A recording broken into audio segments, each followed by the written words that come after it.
Jack Smith's filing today, Ari, is really powerful. It basically just says every which way you look at it, Donald Trump loses. There's nothing here for the U.S. Supreme Court to really look at, and certainly no reason to delay a criminal trial. I mean, if you and I were ever indicted, we wouldn't get to run to the U.S. Supreme Court and stop our criminal trial because we had some legal quibble with what's going on. You have to go through the trial first. And that's basically what Smith is saying here. And he's saying there's a massive cost on the other side, that if you give this delay, then you are going to interfere with this criminal trial to the point where it may never happen.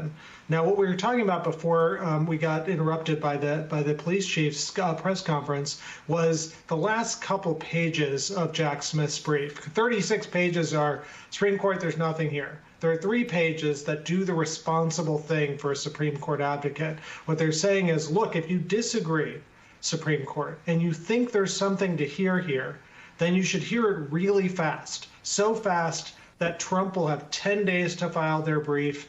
Jack Smith will have 7 to file his response. Trump will have 5 days to file his response to Jack Smith's papers, and then oral argument within about a month from now. That is the thing you do. You know, I've written these briefs to the U.S. Supreme Court in these big cases. That's the responsible thing to do, which is to signal to the Supreme Court what you called Ari Plan B, an argument in the alternative.